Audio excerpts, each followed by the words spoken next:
زمان نے اپنا ہاتھ اس کے منہ پر رکھا، اس کے منہ کو دبا کر اس کی چیخوں کو بند کر دیا اور اپنی رفتار پہلے سے بڑھا دی۔ نیلوفر کا برا حال ہونے لگا، اس کا پورا جسم جیسے ٹوٹنے لگا، مگر زمان تو جیسے وحشی ہو رہا تھا، اس پر تو بس جیسے بھوت سوار تھا۔ آخرکار زمان بھی اپنی منزل کو پہنچنے لگا اور اس کا جسم اکڑ گیا۔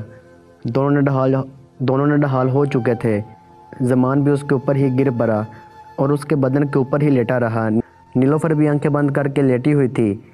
تھوڑی دیر کے بعد آخر زمان ہی پہلے اٹھا۔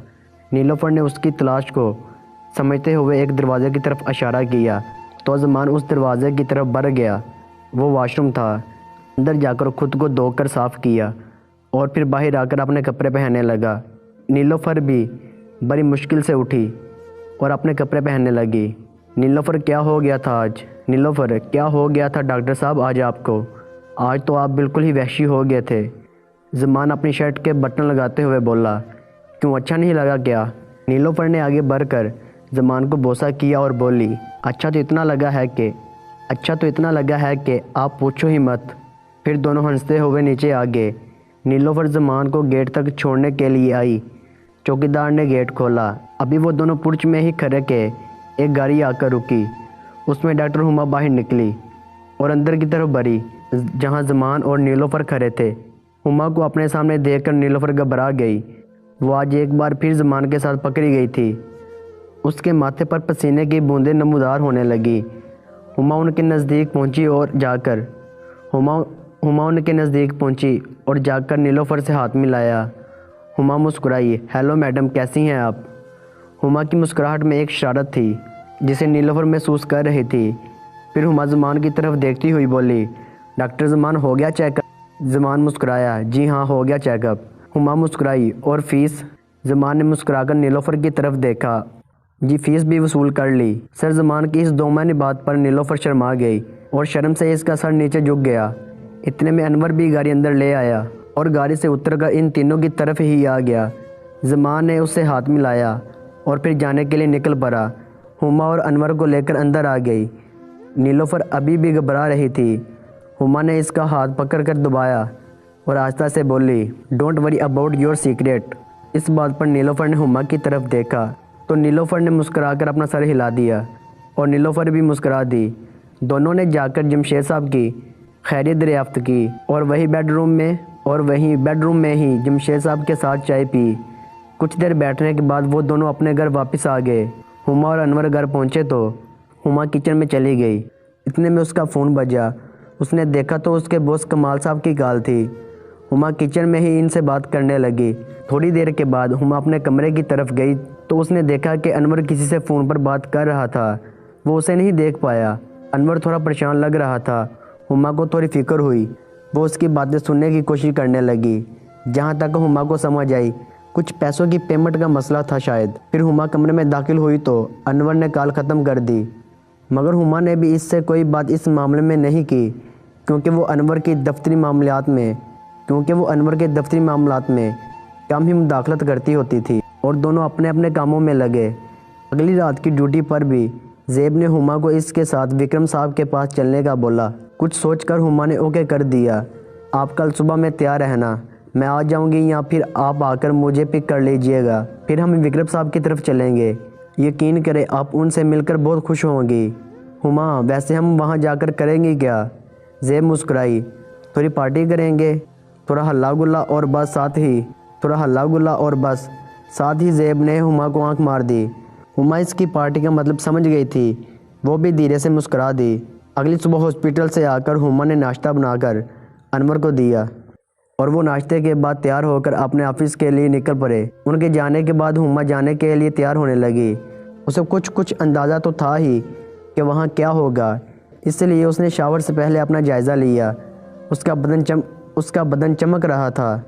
اس کے بعد اچھے سے شاور لے کر تولیے سے بدن کو صاف کرتی ہوئی باہر اپنے کمرے میں آ گئی اور پھر تولیہ ایک طرف رکھ کر وہ آئینے کے سامنے کھڑی ہو گئی۔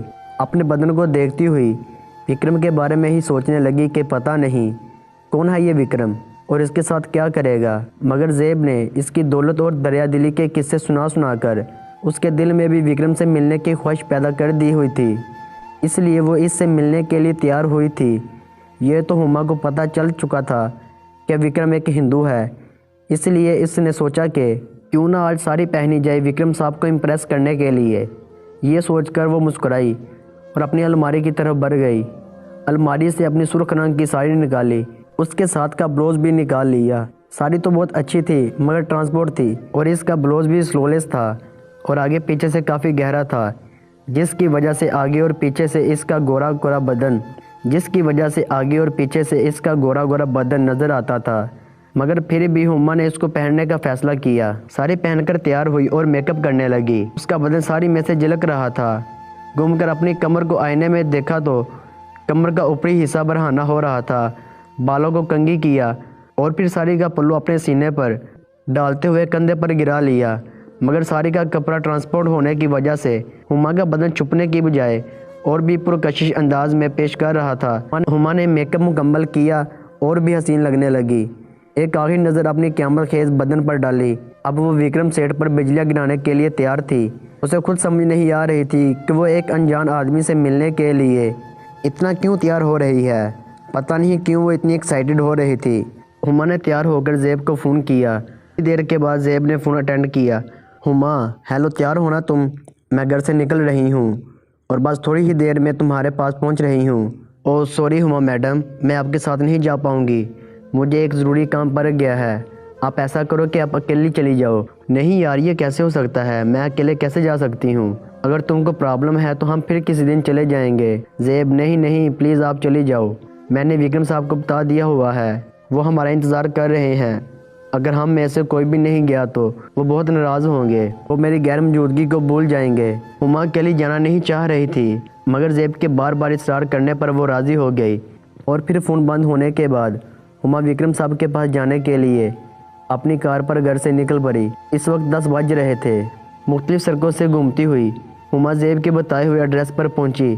ایک بہت ہی پوش کالونی میں گیٹ پر رک کر اس نے اپنی کار کا ہارن بجایا تو چھوٹے گیٹ میں سے ایک باوردی سیکیورٹی گارڈ نکل کر باہر آیا۔ ہما کی کار کے پاس آ کر اس سے بولا، گارڈ جی میڈم جی، آپ کو کس سے ملنا ہے؟ ہما، جی وہ مجھے وکرم صاحب سے ملنا ہے۔ ہما، ڈاکٹر ہما۔ میڈم کیا آپ نے سیٹھ صاحب سے ملاقات کا ٹائم لیا تھا؟ ہما، وہ زیب نے وکرم صاحب کے ساتھ ٹائم طے کیا تھا ملنے کا۔ زیب کا نام سن کر گارڈ چونکا اور عجیب سی نظروں سے ہما کی طرف دیکھنے لگا، پھر اس کے چہرے پر ہلکی سی مسکان پھیل گئی اور وہ دوبارہ بولا، گارڈ میڈم کیا آپ ڈاکٹر ہیں؟ ہما تھوڑا عجیب محسوس کرتی ہوئی، ہاں میں ڈاکٹر ہوں، آپ وکرم صاحب کو بتاؤ پلیز۔ گارڈ نے ایک نظر ہما کے حلیے اور اس کے جسم پر ڈالی اور پھر اپنے ہاتھ میں پکڑے ہوئے فون پر اندر اطلاع دی۔ وکرم نے اسے اندر بھیجنے کا کہا۔ گارڈ، میڈم وکرم صاحب آپ کا ہی انتظار کر رہے ہیں، میں گیٹ کھولتا ہوں، آپ گاڑی اندر لے آئیں۔ ہما گاڑی اندر لائی تو دیکھا کہ بہت بڑا سا گیراج تھا اور اس کے دونوں طرف بڑا سا گراسی لان تھا۔ ہما اس بنگلے کی بناوٹ اور اس کی خوبصورتی سے بہت متاثر ہو رہی تھی۔ ہما نے گاڑی ایک طرف لگائی اور کار سے اتری۔ اندر گیٹ پر ایک گارڈ اور بھی تھا۔ پہلے والا گارڈ دوسرے کو کچھ بتا رہا تھا اور دونوں ہی آہستہ آہستہ ہنس رہے تھے۔ جیسے ہی ہما گاڑی سے اتری تو اپنی ساری کو سنبھالنے لگی، وہ اس کو ہی دیکھ رہے تھے۔ اتنے میں دوسرا گارڈ جلدی سے آگے بڑھا اور ہما کو راستہ بتانے لگا۔ ہما اس کے پیچھے پیچھے چلے گئی۔ وہ ایک بہت بڑے سے ہال کمرے میں پہنچے۔ وہاں سے وہ ہما کو لے کر ایک کمرے کے دروازے پر آیا۔ دروازے پر دستک دی۔ اندر ہیں؟ میں کی باری بھرکم آواز آئی اور گارڈ نے ہما کو اندر جانے کو بولا۔ ہما نے ایک نظر اس گارڈ پر ڈالی۔ ہما نے اس کی زیر لب مسکراہٹ دیکھ لی، مگر خاموشی سے دروازہ کھول کر اندر داخل ہو گئی۔